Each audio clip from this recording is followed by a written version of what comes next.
الرحمن الرحيم مالك يوم الدين إياك نعبد وإياك نستعين اهدنا الصراط المستقيم صراط الذين أنعمت عليهم غير المغضوب عليهم ولا الضالين آمين. Amin ya rabbal alamin. Semoga Allah merahmati dan memberkati majlis kita dan dapat berjalan dengan lancar. Saya dengan penuh ta'zim menyerahkan kepada Al-Fadhil Ustaz. Tafadhal mashkur. A'udzubillahi minasyaitonirrajim. Bismillahirrahmanirrahim. Assalamualaikum warahmatullahi wabarakatuh. Innal hamdalillah nahmaduhu wa nasta'inu wa nastahdihi wa nastaghfiruh wa na'udzu billahi min shururi anfusina wa min sayyiati a'malina may yahdihillahu fala mudilla lahu wa may yudlil falan tajida lahu waliyyan mursyida. Qala rabbi shrah li sadri wa yassir li amri wahlul 'uqdatam min lisani yafqahu qawli. Fa amma ba. Boleh bernapas ke ni? Habis surat Ustaz Elin terus sambung pengajian boleh insya-Allah. Mudah-mudahan duduk kita dalam majlis ilmu ini Allah kira sebagai ibadah insya-Allah yang akan memberatkan rasa timang kita dan seterusnya kita layak untuk beroleh syafaat Nabi sallallahu alaihi wasallam dan juga syurga Allah Subhanahu wa taala. Insya-Allah amin rabbal alamin. Okey, tak apa kita ambil nafas dulu, kita selawat atas baginda sallallahu alaihi wasallam boleh? Jom. Sallallahu ala Muhammad sallallahu alaihi wasallam. Sallallahu ala Muhammad sallallahu alaihi wasallam. Ya Nabi salam alaika, Ya Rasul salam alaika, Ya Habib salam alaika, salawatullah alaika, sallallahu ala Muhammad sallallahu alaihi wasallam, sallallahu ala Muhammad sallallahu alaihi wasallam. Allahumma salli ala Sayyidina Muhammad wa ala ali Sayyidina Muhammad. Terima kasih pada Puan Amirah atas pemudah cara kita pada hari ini. Soalnya Kak Ros selaku penyelaras ataupun pengurusi Gema Nur Iman. Di samping itu juga para AJK-nya yang membantu, yang menjayakan program saban hari ini. Mudah-mudahan Allah gantikan dengan pahala yang berlipat kali ganda dan jadi insya-Allah jadi saham kepada kita semua untuk kita bertemu dengan Allah Subhanahu Wa Taala dan mudah-mudahan kita termasuk dalam golongan orang-orang yang layak untuk beroleh syafaat baginda sallallahu alaihi wasallam. Amin ya rabbal alamin. Okey, hari ini kita masuk dalam zaman kanak-kanak Rasulullah sallallahu alaihi wasallam. Okey. Kita dah bincang pada pertemuan kita lepas. Saya bersiaran daripada kampung. Ini bersiaran daripada rumah lah. Okey. Kita dah bincang tentang pengasuh-pengasuh Rasulullah SAW, ibu susuan, kemudian saudara susuan Rasulullah SAW. Kita juga bicara tentang hukum fiqh sikit berkenaan dengan status anak angkat dan status anak susuan. Anak susuan. Hari ini kita masuk dalam surat 46. Zaman kanak-kanak Rasulullah sallallahu alaihi wasallam. Izinkan saya sharekan skrin. Okey.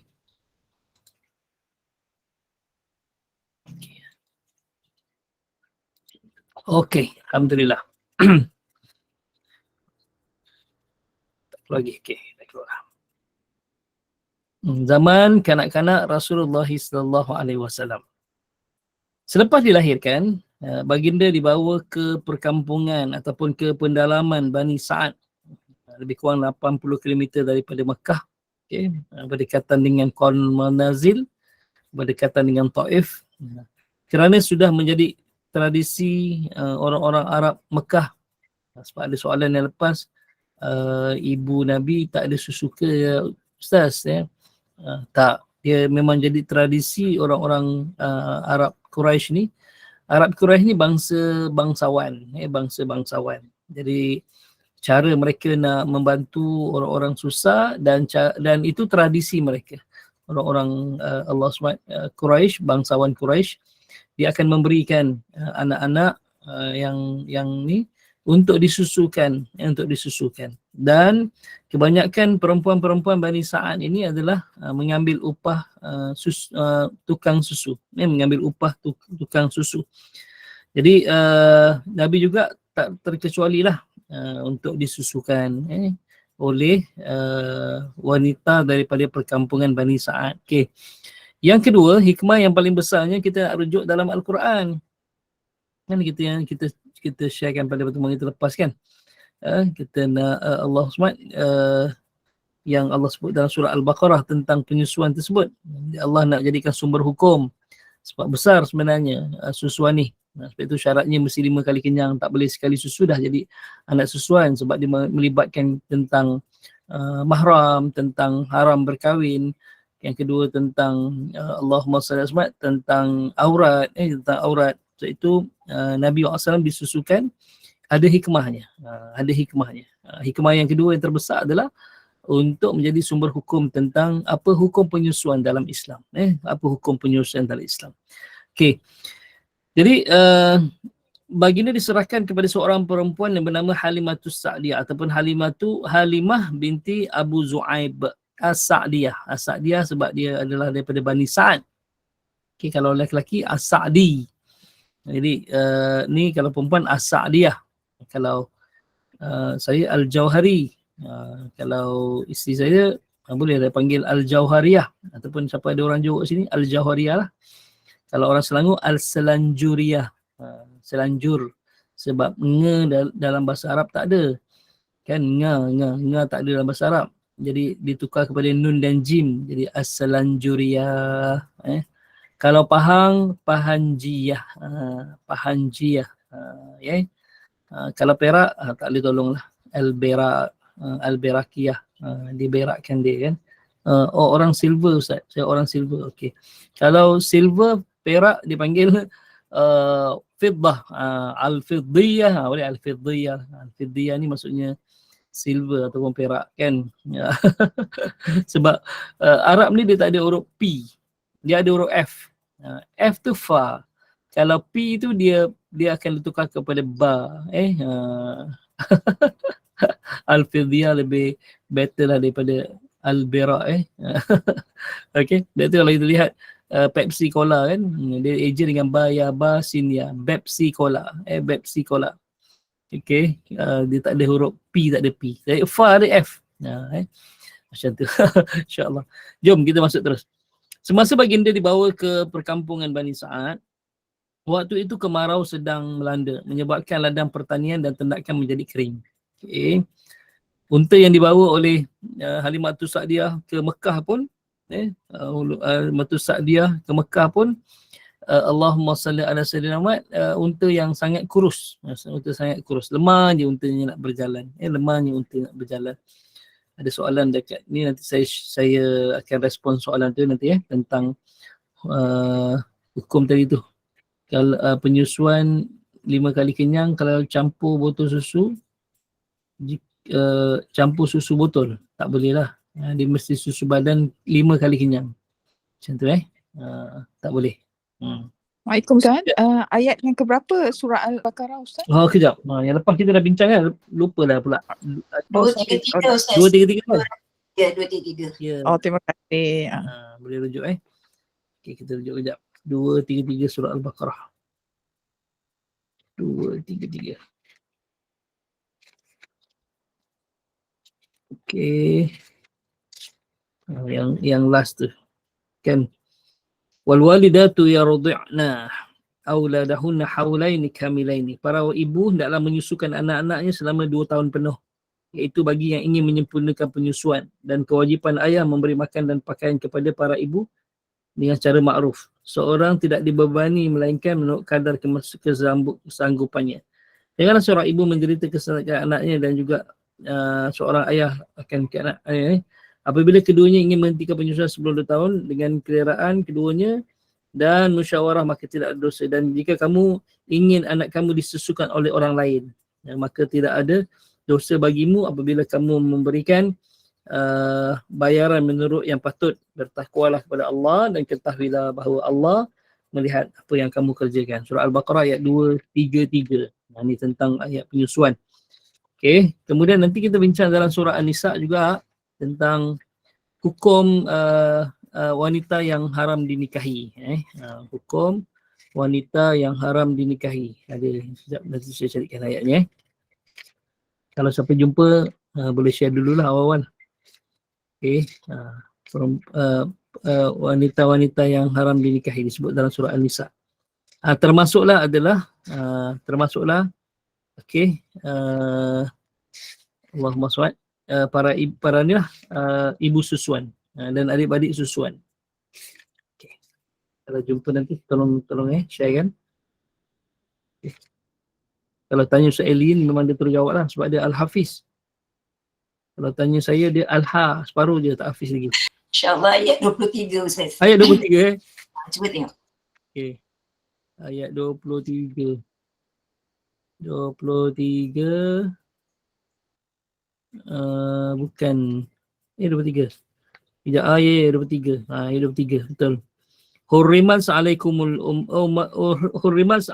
ummahatukum wa banatukum wa ikhwatukum wa ammatukum kan. Okay, pada ayat mana yang disebut yang diharamkan kepada kamu wahai kaum lelaki berkahwin dengan perempuan-perempuan ataupun wanita-wanita? Pada ayat wa ummahatukumul lati arda'nakum wa akhawatukum minar radha'ah. Dan diharamkan bagi kamu untuk berkahwin dengan ibu-ibu yang menyusukan kamu. Jadi ibu-ibu susuan lah. Dan adik-beradik perempuan yang adik-beradik susuan. Jadi dalam ni. Jadi nak turun sumber hukum ni, okay, surah An-Nisa ayat 23 Jadi Allahumma salli ala Muhammad. Ni sebenarnya hikmah yang paling besar kenapa Nabi SAW disusukan oleh Halimatus Sa'diyah.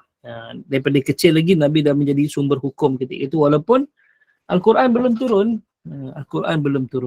Itulah bukti bahawa Al-Quran dah ada dulu sebelum kenabian Nabi Muhammad SAW. Dan Al-Quran ada dulu sebelum ada kitab-kitab yang lain. Belum ada kitab-kitab yang lain. Jadi syariat Nabi Muhammad SAW bukan syariat yang baru. Baru berapa ribu tahun tak. Semuanya awal lagi. Daripada awal lagi.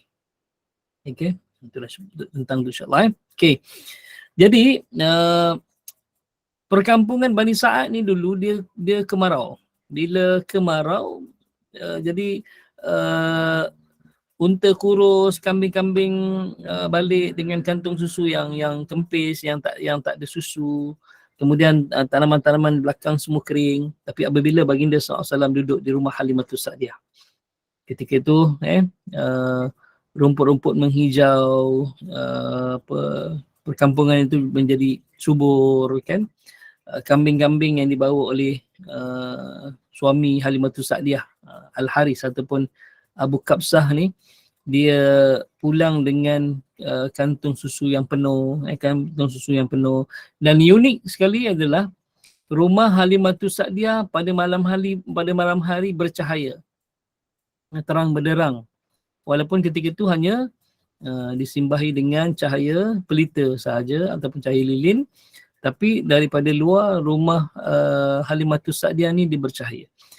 Asalnya Halimatus Sa'diyah ni tak popular pun dekat kampung tu. Orang kenal lah Halimah mana tu. Tapi sejak Nabi SAW duduk di rumah Halimatus Sa'diyah, rumah Halimah jadi tumpuan. Rumah Halimatus Sa'diyah jadi tumpuan. Jadi semua orang macam tertarik tengok rumah tu yang bercahaya. Kemudian ramai orang yang datang berkunjung sebab rumah tu dia ada seri sejak baginda SAW duduk dengan Halimatus Sa'diyah. Sebab itu disebut sini kan, maka tanaman kembali menghijau, kambing-kambing pulang ke kandang dengan perut yang kenyang, syarat dengan susu. Okay. Itu sewaktu zaman kecil Nabi SAW. Okay. Sampailah peristiwa. Ustaz, Assalamualaikum Ustaz. Macam mana Halimah jadi pilihan ibu susuan Nabi Ustaz? Dia kan unta dia kurus, lepas tu unta dia lemah jalan. Dia sampai kat Mekah, tak ada siapa lagi dah bayi-bayi kat Mekah yang nak diambil melainkan Nabi SAW.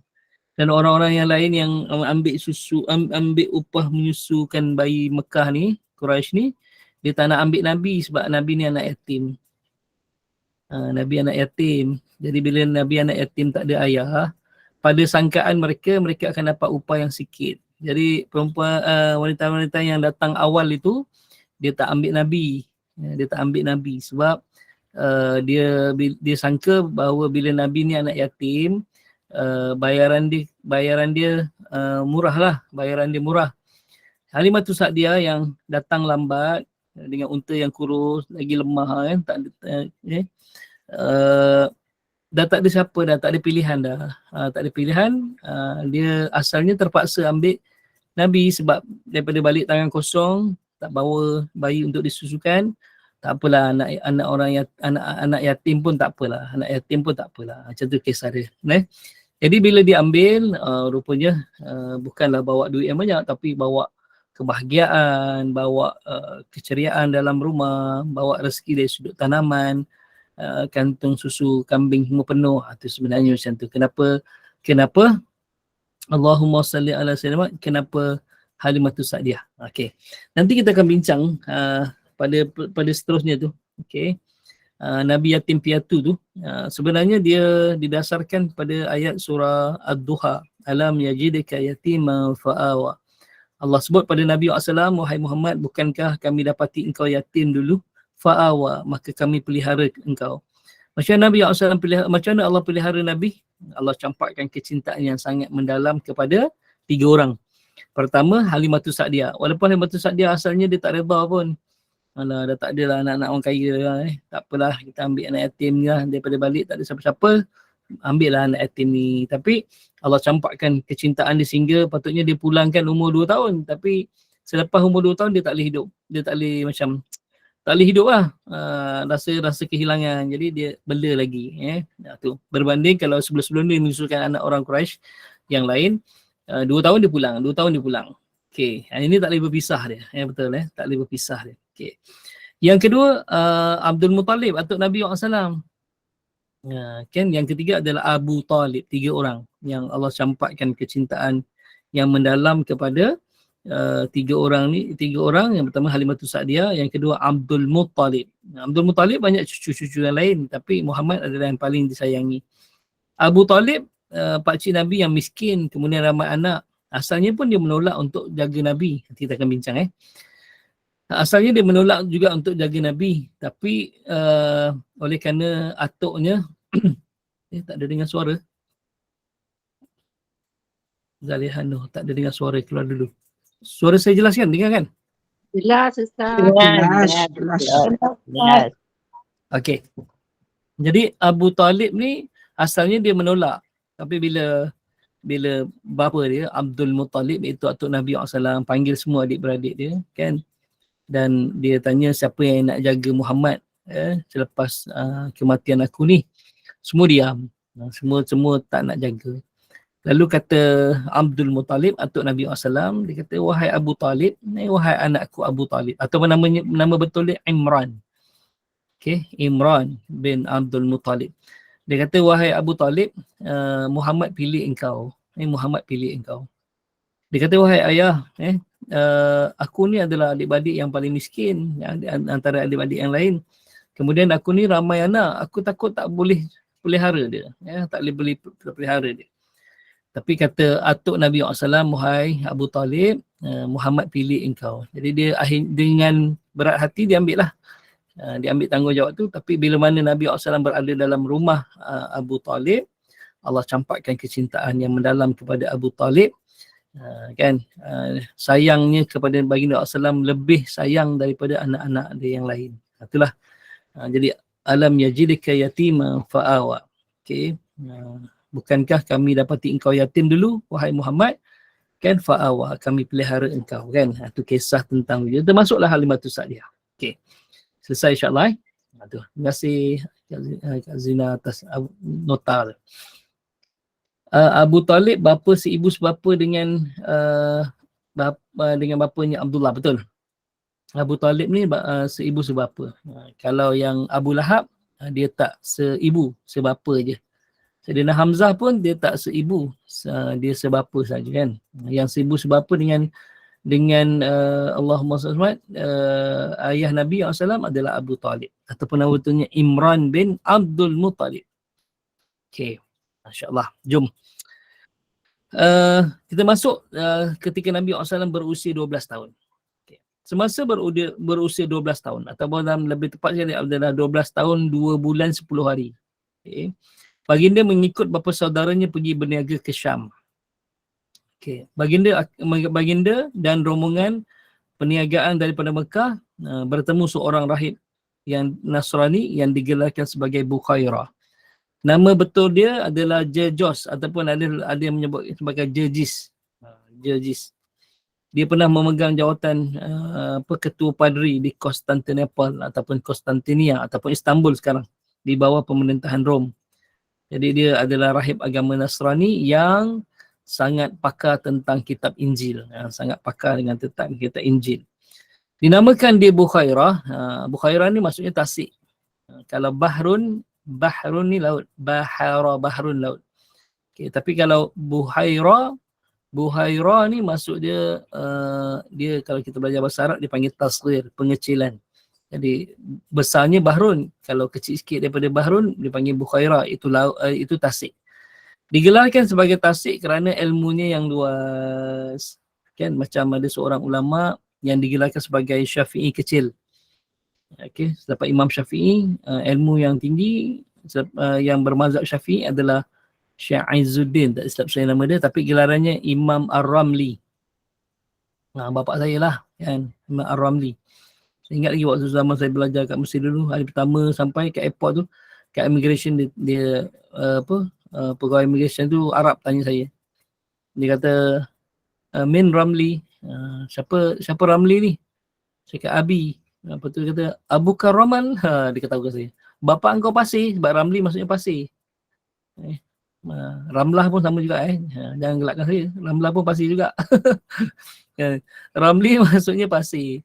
Lepas tu dia kata, bapa engkau pasir. Lepas tu saya cakap, kau tahu tak kat dalam Mesir ni ada ulama yang digelarkan sebagai Imam Ar-Ramli. Tahu tak kenapa nama dia Imam Ar-Ramli? Tentu beranilah nak lawan Arab sikit, bahasa Arab tentu fresh lagi buat kan. Okay, tahu tak kenapa dia Imam Ar-Ramli? Dia kata tak tahu dia. Sebab ilmunya macam padang pasir, luasnya macam padang pasir. Sebab itu digelarkan sebagai Imam Ar-Ramli. Ar-Ramli ni merujuk kepada padang pasir. Bapa aku ni namanya Ramli sebab ilmunya luas macam padang pasir. Wah, dia gelak. Dia gelak, lepas tu dia ulur tangan. Arab ni kalau dia setuju kan, dia ulur tangan, dia minta kita tepuk. Macam tu kan. Tepuk, berarti kita muafiq dengan dia lah. Muafiq dengan dia. Barulah, kau mainkan bapa aku Ramli pada pasir. Dia tak tahu rupanya Imam Ar-Ramli tu digelarkan sebagai Imam Ar-Ramli sebab ilmunya luas pada pasir. Macam Jejis ataupun Jejos ni, dia ni digelarkan sebagai Bukhairah sebab ilmunya luas macam tasik. Okay. Bukhairah ni, dia adalah orang yang pakar tentang kitab Injil. Okay, kalau kita rujuk kan dalam kitab Injil yang Allah nukilkan dalam surah As-Saff ayat 6. Okay. Surah As-Saff ayat 6. Okay. Boleh rujuk surah 13. Kalau siapa ada buku saya ni, surah 13. Allah berfirman dalam Al-Quran, wa idh qala Isa bin Maryam ya bani Israel inni rasulullah ilaikum musaddiqan lima baina yadayya minat Taurat wa mubashiran bi rasulin ya'ti min ba'dihi ismuhu Ahmad. Min ba'dihi ismuhu Ahmad. Falamma ja'ahum bil bayyinat qalu hadha sihrun mubin. Ayat ni sebenarnya adalah kata-kata Nabi Isa AS dalam Injil. Yang menyebutkan kepada Bani Israel, wahai Bani Israel, sesungguhnya aku adalah Rasul Allah kepada kamu yang membenarkan apa yang ada di tangan kamu, iaitu daripada kitab Taurat yang ditinggalkan oleh Nabi Musa AS. Dan aku juga adalah mubashiran, pembawa berita gembira, birasulin, dengan seorang rasul, ya'ti, yang akan datang min ba'di, selepasku, ismuhu Ahmad, namanya Ahmad, iaitu Muhammad SAW. Dalam kitab agama Samawi ni, Taurat dan Injil, nama Nabi dalam tu adalah Ahmad. Okay. Tapi Muhammad dengan Ahmad sama je. Kalau Ahmad ni yang paling terpuji, Muhammad ni maksudnya sentiasa dipuji. Okay. Dan ada ciri-ciri dia pula yang diceritakan oleh Nabi Isa AS. Falamma ja'ahum bil bayyinati, bila dia nanti datang kepada mereka semua itu orang-orang Mekah, bil bayyinati dengan kebenaran, qalu, mereka semua akan berkata, hadza sihrum mubin, dia adalah penyihir, penyair, tukang sihir yang nyata. Okay, semua yang dibawa tu orang kata-kata ni sihir betul kan. Jadi oleh kerana Bukhairah ni dia mengetahui tentang akan datang seorang nabi, seorang nabi daripada Mekah ataupun daripada tanah Hijaz yang lebih tepatnya. Okay. Jadi dia memindahkan biaranya daripada tengah-tengah kota Damsyik ke atas laluan pedagang di antara Mekah dan Allahumma SWT, Mekah dan Syam. InsyaAllah bulan 9, 29 hari bulan 9. Saya akan pergi 20 hari bulan 9 insyaAllah. Pergi ke mana? Jordan dan Palestin. Siapa nak ikut saya, jom. Setakat ni harga dia RM9,990. Antara yang termurah lah saya dapat. Okay, kita pergi ke satu pokok di antara Syam dan Madinah dan Jordan tu. Pokok tu dipanggil the only living sahabi. The only living sahabi, sahabat Nabi yang masih hidup. Pokok tu masih hidup lagi sampai sekarang. 100 km persegi pokok ni, 100 km persegi, tak ada pokok yang tumbuh, tak ada tumbuhan yang tumbuh. Tapi pokok ni boleh subur menghijau di tengah-tengah padang pasir. Kalau kita nak pergi kena naik jeep sebab dia tengah-tengah padang pasir. Sekarang ni kerajaan Jordan dah buat dah tar, jadi bas boleh masuk sampai ke tepi pokok ni. Okay. Dulu orang Arab tak nak pergi sebab jauh kan. Sekarang dah bila ada laluan senang. Kita akan pergi pokok ni, pokok yang Nabi nanti kita akan bincang pokok ni apa kaitan dengan peristiwa ni. Okay. InsyaAllah nanti kita akan bincang. Kumpul duit sekarang 20 hari bulan 9 insyaAllah. Kita masuk ke Masjidil Aqsa sekali. 10 hari. 10 hari insyaAllah. Okay, jom. InsyaAllah. Allahumma salli ala sayyidina Muhammad. Okay, jadi bila dia memindahkan biaranya ke tengah-tengah laluan antara jalan pedagang antara Syam dan Mekah, suatu hari tiba-tiba Bukhairah ni dia melabuhkan ponggongnya sambil bersandar. Okay, sekejap saya kongsikan slide. Ada kisah panjang sini. Okay. Melabuhkan ponggongnya dan bersandar, dia melepaskan pandangan yang jauh ke tengah-tengah padang pasir. Entah kenapa tiba-tiba dadanya berdebar kencang. Tiba-tiba kelihatan di kejauhan kepul-kepul debu padang pasir menandakan ada sekumpulan pedagang yang menghampiri biaranya. Sebab itu pokok itu disahihkan sebab ada bekas runtuhan bangunan di situ. Jadi menguatkan lagi hujah bahawa inilah biara milik Bukhairah dulu di tepi pokok yang subur ni.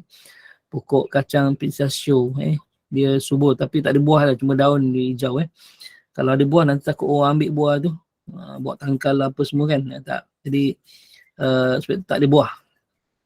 Okay, Allahumma salli ala Muhammad. Tiba-tiba ini. Namun sekali lagi dadanya kembali berdebar.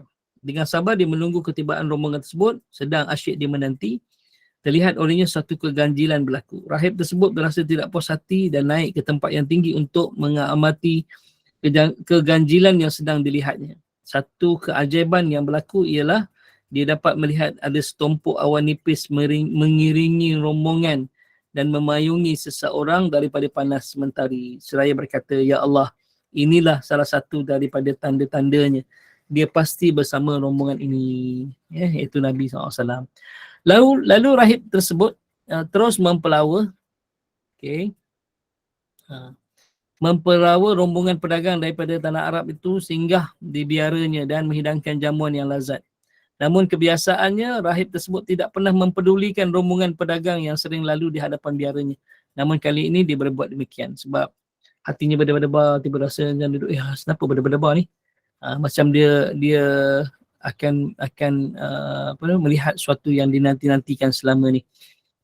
Bila dia naik ke tempat tinggi, dia lihat keajaiban, rombongan ini dipayungi dengan awan nipis dan rombongan awan ini memayungi seorang daripada rombongan tersebut, itu Nabi SAW. Okey.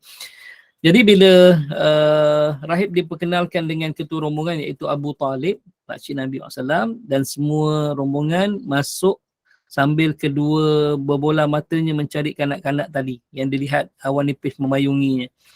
Okey, lalu kata rahib ni ataupun Bukhairah, ada lagi ke yang tidak naik?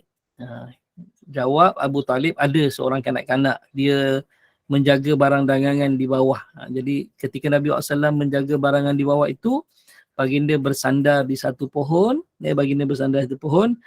pohon itulah yang hidup sampai sekarang.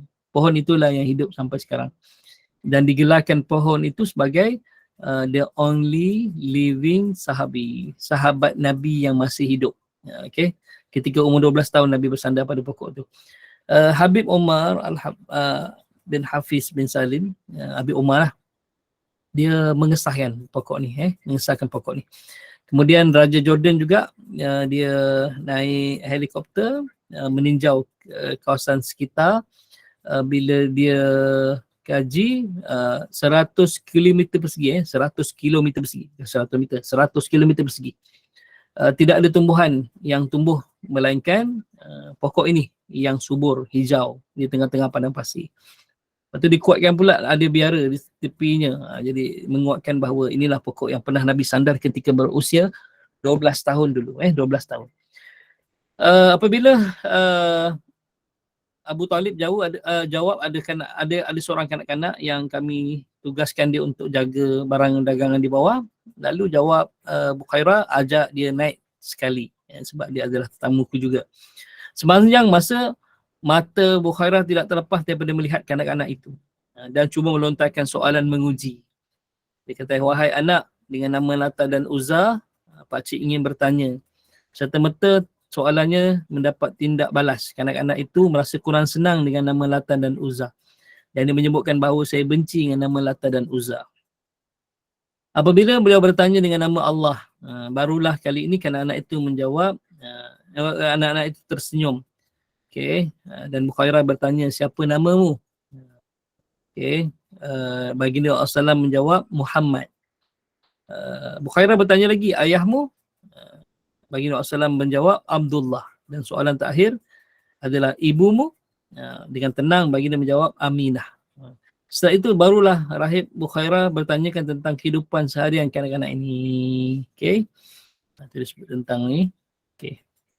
Ni surat 49. Bukhairah tidak dapat mengawal perasaannya tatkala melihat tanda seperti bekas bekam di tengah-tengah belikat kanak-kanak ni. Jadi Bukhairah antara orang yang pertama sekali melihat Allah SWT khatamun nubuwah di belakang tubuh badan Nabi SAW. Okay. Tanda sebesar telur burung merpati ditumbuhi bulu-bulu halus di sekelilingnya, mahu saja dia memeluk anak-anak itu sepuas-puasnya. Bukhairah mendekati Abu Talib seraya membisikkan beberapa soalan. Antaranya, apa hubungan kamu dengan anak-anak itu? Abu Talib menjawab, oh dia anakku. Kata Bukhairah, tak mungkin kedua ibu bapanya masih hidup. Lalu Abu Talib menjawab, dia adalah anak saudaraku. Bukhairah bertanya lagi, di mana bapanya? Bapanya meninggal dunia sewaktu dia dalam kandungan ibunya, dan ibunya meninggal ketika perjalanan ke Yathrib. Dan Muhammad dipelihara oleh datuknya 2 tahun kemudian. Datuknya pula meninggal dan kini akulah yang memeliharanya. Lalu jawab Bukhairah, benarlah sebagaimana apa yang aku tahu. Rupanya ciri-ciri tentang Nabi SAW ini diceritakan dalam kitab Injil dan Taurat. Sebab itu bila kalau kita rujuk dalam surah Al-Baqarah, siapa nak join saya punya kelas setiap malam, hari Isnin malam pukul 9 sampai 10.30, Isnin, Rabu dan Jumaat. Cuma ada yuran sikit lah. Yuran komitmen je, RM99 sebulan. Jadi kita akan jumpa mungkin lebih daripada 12 kali sebulan. Saya sedang tadaburkan surah Al-Baqarah. Jadi kisah tentang orang-orang Yahudi, orang-orang Bani Israel Madinah yang menentang dakwah Nabi SAW. Dan baru-baru ni kita pergi ke Mesir. Modul yang saya bawa adalah tadabbur ayat-ayat sirah di bumi Mesir. Jadi kalau saya berada di tempat Samiri tu, saya carilah ayat Quran yang berkaitan dengan kisah Samiri dan lembu Samiri tu. Jadi seorang baca, seorang terjemah dan saya tafsirkan. Saya tafsirkan. Kita pergi tafsir Qarun. Cari ayat Quran berkenaan tentang tafsir Qarun. Seorang baca, dan seorang terjemah dan saya tafsirkan berdasarkan apa yang ada dalam tafsir Sunuk. Sunuk. 9 hari kita dekat Mesir. Setiap hari 9 hari tu jugalah ada pengisian tentang tafsir.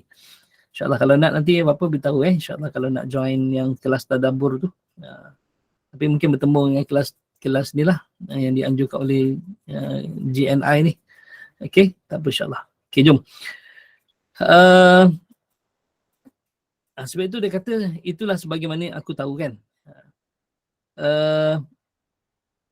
Tapi sebaiknya dia kata Buhairah, sebaiknya kamu bawa saja dia pulang kerana kalau orang-orang Yahudi menemuinya pasti dia tidak akan melepaskannya dengan nada kebimbangan. Jadi orang-orang Yahudi ni memang jenis orang yang bunuh Nabi ya. Kan antara Nabi yang dibunuh adalah Nabi Yahya AS. Itu Allah sebut dalam Al-Quran tentang Allahumma salli orang Yahudi ni memang orang yang jahat lah. Orang Yahudi ni memang orang Bani Israel ni orang yang jahat. Ini saya guna tafsir Al-Munir juz 1. Okey, dia sebut. Okey, bagaimana dia membunuh para nabi dan para rasul Allah. Okey. Sebab itu Bukhairah kata bawa balik. Jangan teruskan perjalanan. Ya, waktu malam betul. Waktu malam pukul 9 malam hingga 10.30 malam. Okey, insya-Allah. Hari apa Ustaz? Maaf. Isnin, Rabu dan Jumaat. Masya Allah banyak hari bestnya. Isnin, Rabu dan Jumaat. Okey, hari Rabu kita selang dengan hadis 40. Isnin dan Jumaat tafsir, Rabu kita guna hadis 40 Imam An-Nawawi. Okey, itu insya-Allah. Okey. Okey, Zahia kena join macam mana nanti saya pergi saya maklumat. Minta maaf ya admin dan penyaras Gubernur Iman iklan pula program saya kat sini kan. Tadi iklan apa nama pergi Aqsa, lepas tu iklan pergi Mesir pula, ni iklan program pula. Minta maaf kena bayar royalty tak? Okey insya-Allah. Orang jambil dia terlintas tersebut lah. Okey, habis tu kalau di TV ke di radio ke sangat-sangat kena jagalah. Sangat-sangat kena jaga sebab Allahumma salli ala Muhammad. Kita kadang-kadang tersebut jenama tersebut ni. Memang kalau live tak boleh tolong lah. Dah tersebut tak boleh lah. Okey. Tapi memang selepas tu kena tegur lah Ustaz. Lain kali jangan sebut jenama sebab dia orang tu dapat iklan free Ustaz. Orang lain bayar dapat iklan free. Saya pernah live dekat Radio Aikim. Yalah biasalah kita pakai time tu PKP. Kita pakai telefon lah kan. Pakai Zoom kan. Tiba-tiba Shopee. 2 kali Shopee. 2 kali kan. Jadi kata DJ, untung orang tu Ustaz dapat iklan free kat Radio Aikim. 2 kali pula tu. Kita dah silent kan bunyi lagi. Kan silent kan bunyi lagi. Ya Allah. Okey terus Okey, bangsa Arab pada zaman dahulu kebiasaan menjadikan kejadian besar yang ada sebagai kesan peninggalan. Okey, ini kisah yang lain insya-Allah. Jadi apa yang dapat kita ambil kesimpulan daripada kisah yang umur 12 Nabi SAW, Nabi tak teruskan perjalanan, Nabi dibawa balik oleh Abu Talib dan rombongan pedagang terus meneruskan perjalanan sebab ialah Abu Talib pun bimbang tentang keselamatan Nabi SAW bila orang Yahudi di Syam nanti akan mengapa-apakan Nabi SAW. Jadi itu kisah umur 12 tahun Nabi SAW, Nabi cuba Nabi cuba mengikut pakciknya Abu Talib untuk berniaga, tapi tak sampai. Okey, itu disebut tentang zaman kanak-kanak Nabi SAW ketika umur 12 tahun. Okey. Ada riwayat kata Bukhairah ni dia ucap syahadah di hadapan Nabi SAW ketika itu. Walaupun Nabi belum dilantik sebagai Rasul, tapi Nabi telah disediakan oleh Allah untuk jadi Rasul sebelum Nabi lahir lagi. Kan, jadi ada para ulama berbincang tentang adakah keimanan syahadah Bukhairah ketika itu diterima.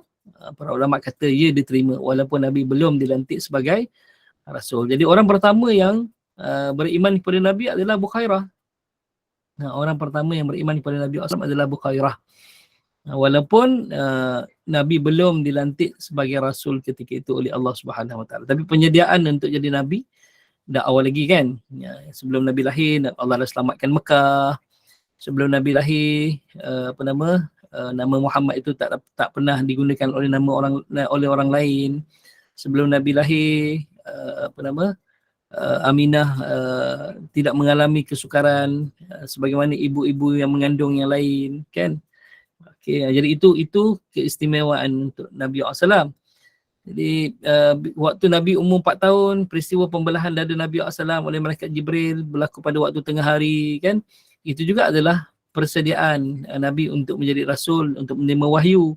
Sedangkan Nabi belum dapat wahyu lagi. Jadi seusia kecil Nabi telah sebenarnya sebelum lahir lagi Nabi telah disediakan oleh Allah untuk jadi Nabi dan Rasul terakhir.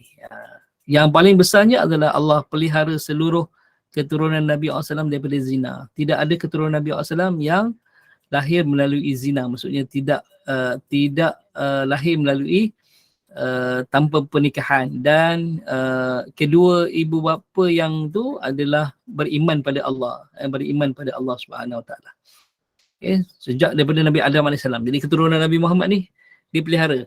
Maksudnya semuanya beriman. Tak ada yang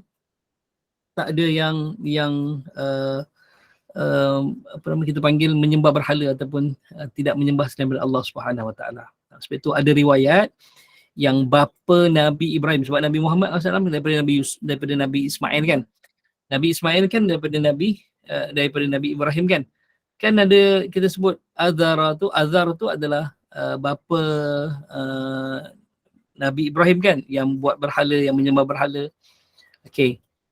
Riwayat kata Azar tu bukanlah bapa kandung Nabi Ibrahim, tapi Azar tu adalah ayah angkat Nabi Ibrahim. Sebab seluruh keturunan Nabi SAW dipelihara oleh Allah. Tak ada yang tak beriman kahwin dengan beriman, tak ada. Ataupun dua-dua tak beriman lahir ni jadi beriman, tak. Daripada Nabi Adam sampailah kepada ibu dan ayahnya Abdullah dan Aminah, seluruhnya dijaga keturunannya. Okey, itu disebut tentang tu. Okey. Jom selesai dari sudut kisah zaman Nabi berusia 12 tahun. Okey. Bangsa Arab pada zaman dahulu. Kita boleh ni. Kebiasaannya menjadikan kejadian besar yang ada pada kesan peninggalan peristiwa penyerangan pasukan gajah pimpinan Abraha yang berniat untuk menghancurkan Kaabah di kota Mekah dianggap sebagai sebuah peristiwa yang layak dijadikan kesan peninggalan. Pada tahun pertama peninggalan penyerangan pasukan gajah di kota Mekah, di tengah-tengah keluarga Abdul Muttalib telah lahir seorang bayi yang kelak akan mengubah perjalanan sejarah manusia. Dialah Muhammad putera Abdullah bin Abdul Muttalib. Ketika sebelum kenabian telah disebut zaman jahiliyah. Perkataan jahiliyah diambil daripada perkataan jahlun, jahilah, yang bererti bodoh. Dengan demikian zaman jahiliyah bermaksud zaman kebodohan. Memang bangsa Arab pada waktu itu layak mendapat sebutan ini kerana selain tidak pandai membaca dan menulis, bangsa ini hidup di Jazirah Arab memiliki kebiasaan dan perilaku yang bodoh. Yang bodoh, sebab itu disebut sebagai zaman jahiliyah. Okay. Jarak antara Nabi Muhammad dan Nabi Isa AS adalah 500 tahun. Riwayat sebut 500 tahun jaraknya. Okey. Allahumma salli asmat, sepanjang 500 tahun tu tak ada Nabi dan kitab yang ada telah diubah, telah diselewengkan. Jadi mereka hidup dalam keadaan dengan hawa nafsu mereka. Jadi sebab itu dia panggil zaman jahiliyah. Sampailah Nabi SAW diutus untuk memperbaiki semua kepercayaan, keimanan, akhlak orang-orang Arab yang telah ditinggalkan oleh Nabi Isa AS. Okay. Mereka menjadikan berhala-berhala buatan sendiri sebagai Tuhan yang disembah dan dipuja. Menanam anak perempuan hidup-hidup dan bertawaf melilingi Kaabah dengan cara bertelanjang. Bukan bangsa Quraisy yang menanam anak secara hidup-hidup, tapi kebanyakan kabilah-kabilah Arab yang bersalah, antaranya Bani Adi. Dan Nabi dan Allah SWT, Sayyidina Umar dia daripada Bani Adi. Dia daripada Bani Adi. Okey. Hidup bertawaf melihat Kaabah dengan cara bertelanjang. Ini zaman jahiliyah lah. Okay. Muhammad yang lahir untuk mengikis kebodohan bangsa Arab, kebodohan bangsa Arab. Okey. Dan umat Islam secara umumnya dengan cahaya iman dan ilmu. Dengan cahaya. Okay. Sejak lahir Muhammad sallallahu alaihi wasallam telah menunjukkan kelebihan yang khusus. Pada permulaan kehidupannya dimulai dengan keadaan yatim kerana ayah telah meninggal dunia sebelum lahir. Okay. Sebelum baginda dilahirkan, hidup baginda penuh dengan kesusahan dan kepayahan, dan kesusahan inilah yang menimpa baginda SAW telah mempersiapkannya untuk menjadi manusia agung dan penghulu bagi seluruh Nabi sepanjang zaman. 4 tahun lamanya baginda hidup terpisah dengan ibunya. Itu juga adalah tarbiyah. Kita anak umur tingkatan 1 masuk asrama, anak tu relax je, mak dia yang over pula. Ya. Jadi lah betul lah, mak sayang anak kan. Budak tu hantar asrama, okey je dengan kawan-kawan, seronok dia. Mak dia yang tak boleh tidur malam, apalah dia buat di sana. Rindunya pada ni anak seorang ni masuk asrama kan. Macam tu lah Okay. Tapi Nabi SAW seawal kecil lagi dah berpisah dengan ibunya.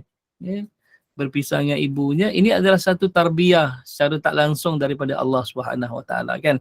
Kemudian hidup pula di pertengahan ataupun di tengah-tengah keluarga Halimatus Sa'diyah ataupun perkampungan Bani Sa'ad yang rata-ratanya semua orang miskin. Okay. Para lelaki kerjanya mengembala kambing. Di sinilah Nabi SAW mendapat kemahiran dan kelebihan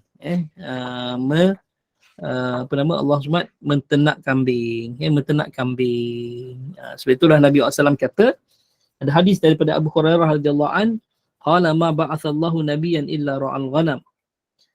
Kata Nabi SAW bahawa tidak diutus Nabi Allah ini, Nabi-Nabi Allah, melainkan dia adalah pengembala kambing. Dia asalnya adalah pengembala kambing.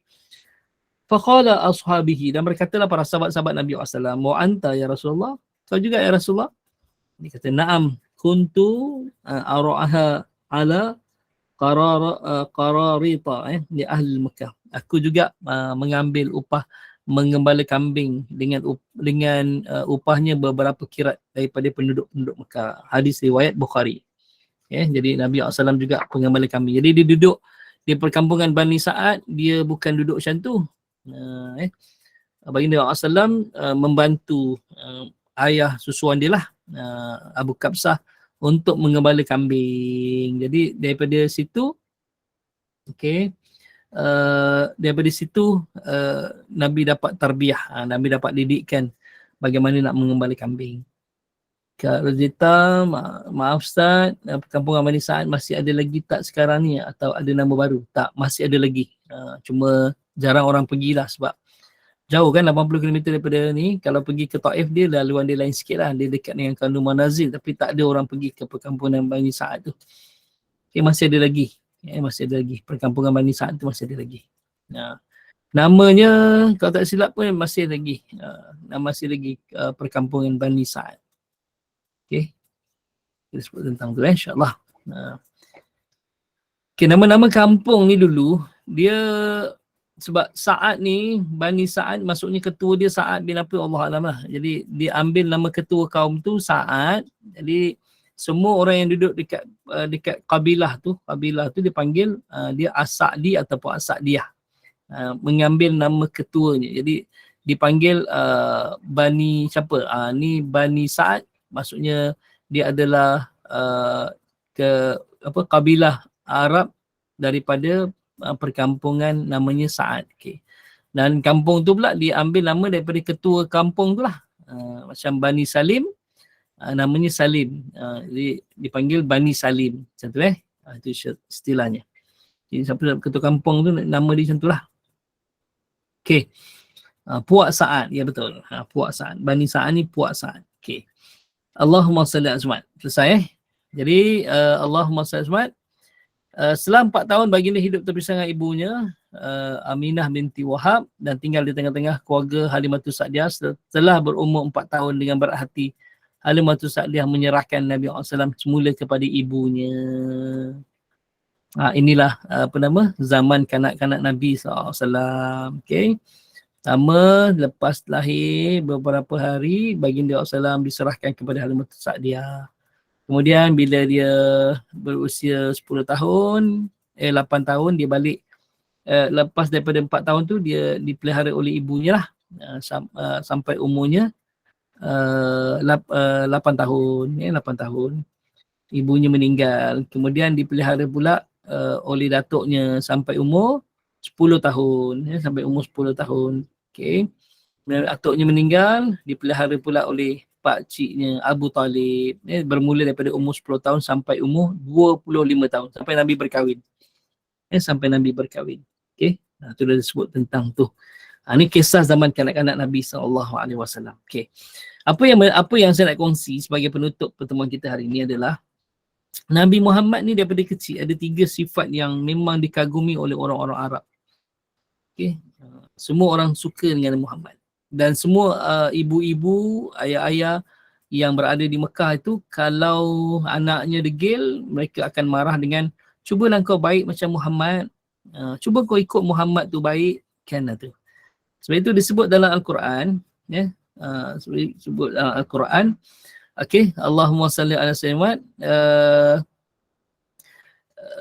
Mereka ini bangsa Arab lebih mengenali Muhammad itu lebih daripada mereka mengenali anak-anak mereka sendiri. InsyaAllah. Saya tinggalkan nombor telefon saya lah. Nombor telefon personal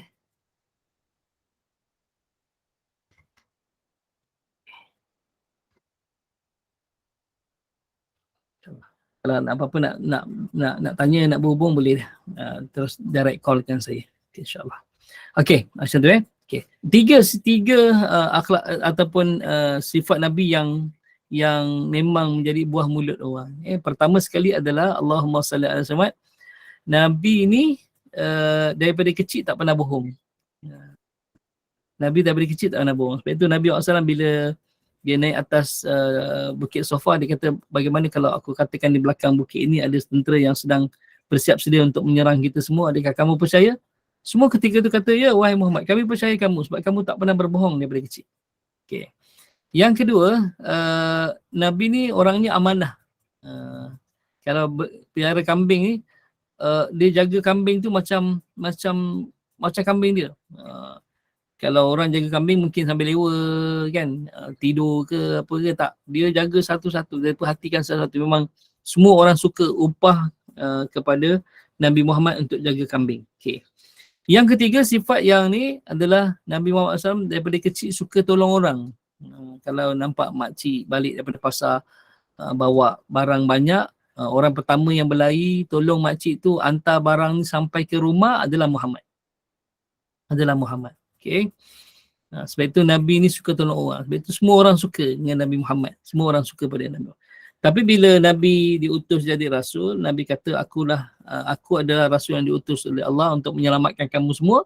Kat situ dah peliknya kenapa orang-orang Quraisy terus mendustai Nabi sedangkan dia kenal Nabi daripada kecil. Dia kenal Nabi daripada kecil. Situlah bermulanya penentangan kepada baginda sallallahu alaihi wasallam. Alhamdulillah. Okay, insyaAllah nanti kita sambung untuk untuk pertemuan kita akan datang adalah yatim piatu. Kemudian kita akan bincang tentang zaman remaja Rasulullah sallallahu alaihi wasallam. Okey, kemudian gelaran Al-Amin dan masa muda Al-Amin dan risalah ilahiyah. Risalah ilahiyah. Boleh insya-Allah? Ustaz, Jadi Assalamualaikum Ustaz. ya, Maaf, insya-Allah.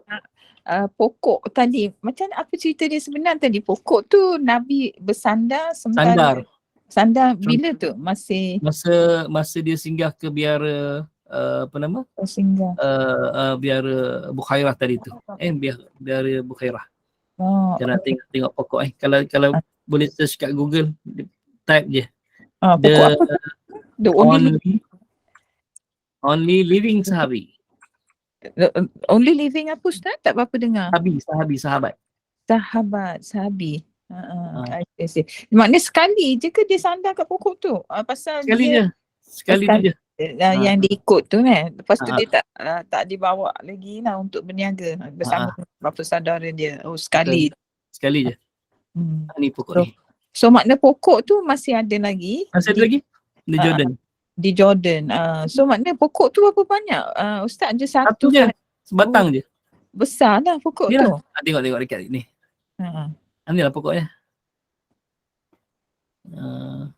Sekejap dia tengah. Dah, jumpa keluar. Ni Habib Umar. Okay. Dia only living sahabi. Ni. Pokok ni satu je. Dia tengah-tengah pandai pasir. Dah berapa ratus tahun ni Ustaz ni? Sejak Nabi umur 12 tahun. 12 tahun Pokok ni hidup. Tapi kalau pergi musim luruh, dia tinggal ni lah. Tinggal apa nama? Ranting, dahan. Dia tinggal macam ni, ranting je. Okay. InsyaAllah. Kalau ada rezeki nanti boleh pergi lah. Sekarang ni dulu dia pada pasir. Sekarang dah pada pasir tengok ada pokok yang suburan. Sekarang dah ada buat jalan tarah. Memang bas boleh sampai ke tepi ni. Dulu dipagar. Tak boleh masuk. Tapi sekarang dah dibuka dah. Kerajaan Jordan dah buka untuk diziarahi. Banyak rombongan tak pergi. Banyak rombongan tak pergi. Ada setengah-setengah je lah yang pergi lah. Sebab kalau ikut jarak dia nampak jauh ni. Dia tengah-tengah pandai pasir jauh. Okay, insyaAllah. Tak ada orang tinggal kat situ lah Ustaz. Tak ada. Ada Pandai pasir, tak ada sumber air, tak ada sumber apa. Tapi keliling pokok tu dipagar ke Ustaz? Dipagar. Sekarang dah dibuka dah. Pagar dia tu lagi tapi sentiasa dibuka untuk lawatan. Dan kerajaan Jordan dah mudahkan dah. Dia dah bina jalan bas boleh sampai ke tepi ni. Tapi kita tak boleh hampir ke pokok tu dipagar keliling ni kan Ustaz? Boleh panjat. Boleh. Boleh panjat. InsyaAllah. Boleh petik daun dia bawa balik Ustaz. Boleh lah tapi untuk keberkatan boleh lah tapi jangan jadikan tangkal sudah. Terima kasih Ustaz. InsyaAllah. Sebab itu dengan keberkatan Nabi SAW, pokok ni hidup sampai sekarang. Okay. InsyaAllah. Dah cukup sekadar tu pertemuan kita hari ni. Mudah-mudahan ada kebaikan. Aku qouli hadza wa astaghfirullah li wa lakum. Assalamualaikum warahmatullahi wabarakatuh. Ni ada sahabat kita dah sampai dah. Berarti ya. Ustaz, minta maaf Ustaz. Saya nak confirmkan notes yang saya ambil daripada apa Ustaz kongsikan hari ni. Okey. Sikit je. Pertama, nama Muhammad dan Ahmad tu, Muhammad sentiasa dipuji, Ahmad yang terpuji. Yang terpuji, betul. Yang tu satu. Lepas tu jarak antara Nabi Isa dan Nabi Musa 500 tahun. Betul. Maknanya dalam tempoh jarak tu lah berlakunya yang Arab Jahiliyah tu Ustaz. Maknanya sebelum tu tak ada. Betul. Sebab itu dalam Quran kan wala tabarrujal jahilatil ula kan dalam surah An-Nisa kan. Okey. Jahiliyah yang pertama 300 tahun pertama selepas ditinggalkan oleh Nabi Isa tu adalah jahiliyah yang paling teruk sekali. Okey. Jadi jahiliyah yang kedua dah kurang sikit dah tapi taklah seteruk yang pertama. Last soalan Ustaz. Tadi saya kata Buhairah bersyahadah tu. Maknanya dia bersyahadah selepas Rasulullah diangkat menjadi Rasul ataupun sebelum? Sebelum masa umur 12 tahun tu. Oh ni ilmu baru ni. Macam mana Ustaz yang tu tak apa, Ustaz terangkan nantilah. Saya nak Okey. confirmkan saja. Maksudnya dia dah mengakui kerasulan Nabi Muhammad ketika itu dan bersyahadat hadapan Nabi walaupun ketika itu Nabi SAW belum lagi dilantik. Masya-Allah. Terima kasih Lantik banyak Ustaz. Rasul. Lepas tu para ulama dia bincang adakah kesaksian dan syahadah Bukhairah tu diterima sedangkan Nabi belum dilantik Rasul. Jadi para ulama kata ya, diterima walaupun belum dilantik sebagai Rasul. Masya-Allah. Terima kasih banyak Ustaz. Oh, betul-betul ilmu baru kat saya hari ni. Alhamdulillah. InsyaAllah. Okey. Alhamdulillah. Wallahu a'lam bishawab. Terima kasih. Saya serahkan kembali kepada moderator baik. kita pada ini insyaAllah. Alhamdulillah, barakallahu fikum, jazakumullah khairan katsira Ustaz. Alhamdulillah. Jadi kita hendaklah menjadikan perjalanan hidup Rasulullah sallallahu alaihi wasallam ini sebagai petunjuk dan ikutan dalam kehidupan kita kerana baginda adalah insan yang selayaknya kita contohi dan teladani. Mudah-mudahan bermanfaat, mudah-mudahan barokah, mudah-mudahan Allah kurniakan limpah rahmat kepada kita. Terima kasih kepada tim Gemenur Iman, terima kasih kepada sahabat-sahabat pencinta ilmu yang mengimarahkan kuliah kita. Izinkan saya buat sedikit hebat Ustaz. Hari Boleh, ini silakan. 2 petang tafsir Al-Quran bersama Al-Fadilah Ustaz Zahilan Sukma Indah. 5.15 petang kuliah asal bersama Al-Fadhil Ustaz Ilin Aminin bin Muhammad Saleh dengan tahsin Al-Quran. 8 malam kuliah maghrib bersama Al-Fadhil Ustaz Nazri bin Haji Mustaqim dengan tadabbur surah Al-Baqarah. Dan 9.15 malam kuliah isyak bersama Al-Fadhil Ustaz Meja Muhammad Naim bin Haji Ahmad Al-Hafiz dengan kitab Al-Muhimmah Al-Mawa'iz Al-Badi'ah. Dengan ini saya mewakili Gemenur Iman, mohon maaf sekiranya ada sebarang kekurangan dan kesilapan. Yang baik itu datang dari Allah, yang tidak baik dan kelemahan itu datang dari kami sendiri. Kita tangguh kuliah kita sebagai penutup majlis. Mohon sekali lagi Al-Fadhil Ustaz untuk membacakan tasbih kifarah dan suratul Asr.